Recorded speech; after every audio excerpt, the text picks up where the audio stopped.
going on, people? This is Akala. Big shout out to 33 TV. Big up. Take care.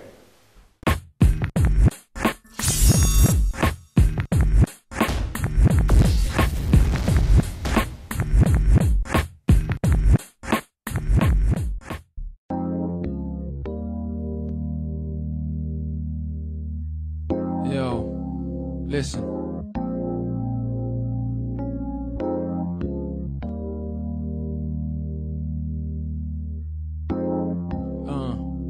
Listen. Why are men so... I started in music because my stepdad and my real dad both ran sound systems, and so I was exposed. And my uncle, I remember my uncle John, who's not really my uncle. It's black people saying everyone that's a family friend is an uncle. That's kind of how it works. So he was my parents' friend. He took me to the studio when I was about 4. So I've been making music for a minute now. Along the way, creative influences, music, you know, other music artists that I thought were amazing. Reggae music particularly was a big part of my childhood. People like Wu-Tang Clan, life, travelling, reading, all those things have inspired the content that you hear.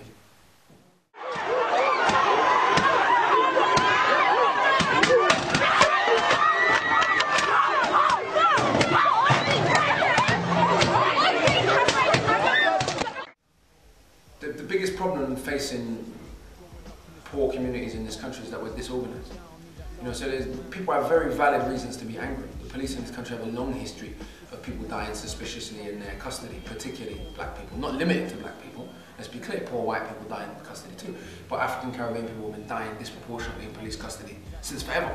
You know, been going to prison disproportionately and getting greater sentences for the same crimes since forever, etc., etc., etc.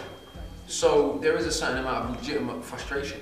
I can't knock people reacting to that. What I can say is if it's disorganised, if it's just using legitimate frustration as an excuse to do something that's not productive, that's not very helpful either, and that we shouldn't pretend that that's revolution. And then the society has done exactly what we expected it to do by painting, using what happened last August to continue to paint a whole generation of young people as criminals. We now have private prisons in Britain, like America, which means people make money if you go into jail. So when you see rappers on TV telling you, yo nigga, go jail, it's cool, it makes you a man, you have to ask yourself, whose agenda are they really serving? If you've got prisons in which, predominantly in the States, African, Caribbean, and Latino people, not limited to, but predominantly, are being used as slaves, and it's making people money, it's a new form of slavery, but rappers are telling us jail's cool. So we have to be clear about why certain imagery is promoted, and I think that all relates to what came out of August last year, where people were given 24-hour courts, quick sentencing, all these kind of things like that. But we have to realise the game is being played. I think that Birmingham has a history, particularly in hip hop, you know, producing some great artists. You know, that's where Kinch come from here, Moshko come from here. You know, so there is that genesis, that history. In the Midlands generally, you know, out the Ville from Nottingham. The UK scene as a whole is kind of where it's always been, you know. If we mean UK urban music, which means UK black music, but we don't like to say black, it makes everyone uncomfortable. Or African Caribbean, I think would be the more accurate term. But we say urban because that's kind of our slow way of denying where it comes from. You know, when we talk about Indian yoga, we don't start calling it urban yoga because Indian people live in the inner city, do you understand? But when we're talking about African Caribbean music, well, we are talking about music that has a tremendous amount of cultural influence occurring in a fundamentally racist society. So therefore, you're always going to have difficulties of the way that music is marketed, when because it's not controlled by the people that make it. You're going to inconveniences if that music becomes too popular and it's not saying what the society wants it to say. So the music scene is always where it's been, where you have a certain underground of artists making real music, doing what they're doing, but the mainstream music industry is reluctant to embrace that until it dilutes it or puts a different kind of face on it. And I think you'll always have those battles. Art is political. Everyone wants to act like that art's not political. Like rapping about German cars and Italian clothes and French champagne is not political. What you're saying is buy French. That's what you're saying. You're saying buy French products, buy German products, buy Italian products.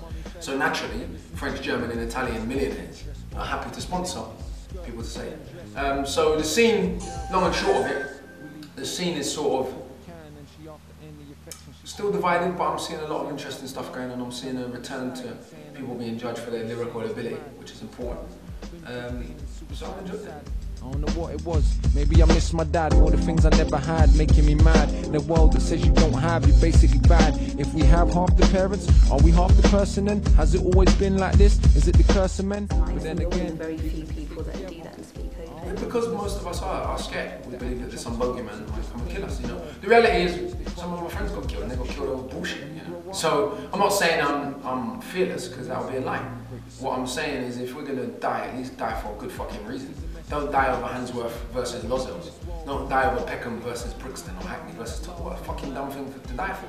If you're gonna die, then at least let it be because you stood up for something that you believe in. And so to me, like I said, I wouldn't ever make the pretense of saying I have no fear, because that would be a lie. I haven't had to participate in a proper revolutionary struggle where I'm seeing my brethren and my auntie and my mum getting killed and all the kind of madness that say, oh, it's like Fela Kuti went through where the government killed his mother. I don't know what that would do to me. Or Nelson Mandela, 27 years in jail. People cuss Nelson, it makes no sense to me. You know, Winnie can cuss Nelson if she wants. She was there bleeding with him. I can't cuss Nelson, I ain't done 9 years in jail. Even if I disagree with the terms of the apartheid handover. But anyway, in terms of do I get paranoid? Not really. I don't feel that I'm yet popular enough to be any kind of a serious threat. I think there's enough young people that know who I am. There's enough influence that I can kind of go through and I do my thing. But I have no doubt if I was, I don't know, as famous as someone who's really, really famous, and I said even the shit I say on Twitter, then my career would be over pretty quickly.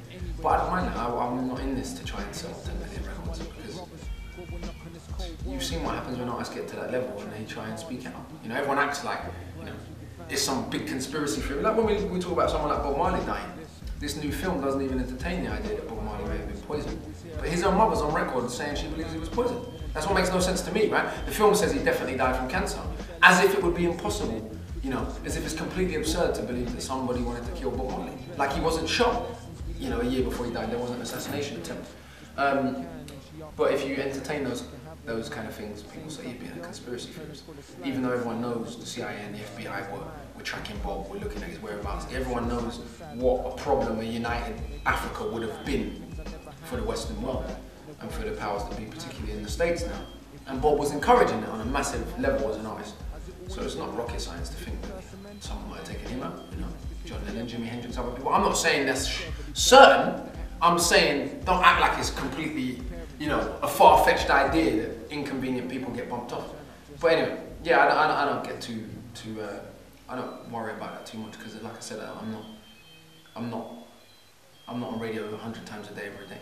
If you're a household name, then you need to worry.